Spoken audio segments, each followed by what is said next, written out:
I would like to make 2 points on Sunday Talk. Point one is the ongoing protest and challenges of the system around the world, I would imagine, which was sparked from the police killing of George Floyd. And two, Liat in the Caribbean. Well, let's begin with the issue of the challenges against the system, which is something that I encourage. But instead of trying to replace the system, as I suspect is the chant of many, we should try to work within the system, because you cannot beat a system. There is nothing that a minority setup based on the system design can do to beat that system design. And some again may challenge and say, boy, what is this man talking about? And I'm simply saying that the idea, the system is something that was thought of philosophically, and it comprises of a supremacist class which controls and orders and ordains everything. If we think of the construction of the system of the world, of civility as we see it, and we look at all the symbols that the system has created, the stereotypes and everything else, these were purposefully implemented to maintain the continuance of the supremacist structure, the ordering of the world, from the white God Christ down to the archangel who was black, to the elitist structure and how it is viewed, to your sins white as snow. And there's so much to deconstruct that it is better you re-educate instead of trying to deconstruct. You re-educate, you reform, and then you move forward. I am believing that too much is being done. We're taking down statues that are not necessarily the problem. Yes, there are symbolic representations of a past and even present and maybe future. So instead of tearing down certain statues, why don't we add contents to those statues, so that the children, when they see those statues, will say, but no, I read something differently. So that is faulty.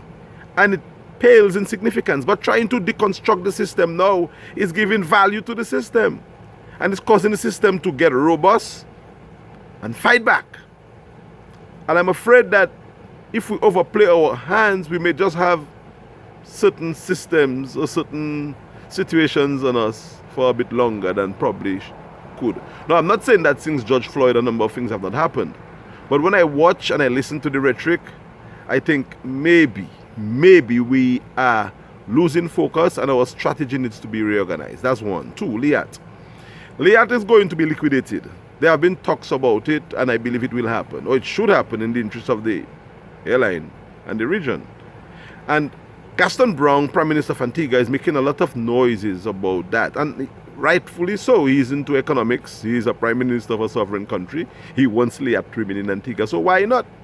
I dare say that's what our prime minister should have done in the case of Ross. We should have fought for Ross, stand up for Ross, given the incentives to Ross, taking care of the situation so that we would have had Ross still after 40 years. That is what a leader does when a leader wants to maintain an economic balance within the wider Caribbean setup. Anyway, forget about that. The case of Liat, if Liat goes, Dominica suffers. Antigua is an international gateway, and they can fly citizens out of Antigua to any part of the world from VC Bird International. St. Kitts, St. Lucia, Grenada, Barbados, Trinidad, Guyana, they all have international gateway. Dominica is the only country in the Caribbean that will not be able to have its people fly out. Yeah, we can take our people or boats, but how far can we get? Our strategic location in the region, right in the center, does not allow our people to hustle out, as let's say our brothers and sisters from the Haitians would have done, and Cuba, in terms of taking a boat and getting to America and other islands and then doing the little island hop. What I'm saying is that we have more to lose with the collapse of Liat. So what I think we can do now is to speak with Antigua, speak with Barbados, and say, look, let's give us a bit of the action too. We don't have much to offer, but we have water, we have land, we have space. So give Dominica a share of this new regional airline. In fact, the government should pull away from setting up that new structure. There was one time, I believe, Gordon Butch Stewart, is he the man of Virgin? Somebody like that should step in now. One of these big established business people. And the government should give those people incentives. The private sector in Dominica. Where is Mr. Green? Isn't Mr. Green the some head of DIC? That's why you need to step in and start talking foolishness about passport and economy. Come talk about saving the regional airline. Let's stop looking at our interests and what is good for our pocket, and let's save the region. And that Liat situation it provides us an opportunity for people. Where's Mr. Nassif? I love this guy, Gregor Nassif. I love this man. Passionately, he's a really wonderful brother, good businessman who understands the business model well. Where is he? Where is Sam Raphael? We need those kind of voices to step forward and say, look, let's do that for the region, not for the country, not for our personal businesses. Because I'm telling you, if Liat goes, we are in problems. But we can be smart, we can be strategic, and we can do what is necessary to be done to own a bit of the business moving forward. Do not lose the boat on that one again, Dominica. Business people, Caribbean, we need to do this wise. And that is my Sunday talk. I tried to do 2 topics in one. I hope I succeeded in some way or the other. Let's see how that discussion goes until next week Sunday.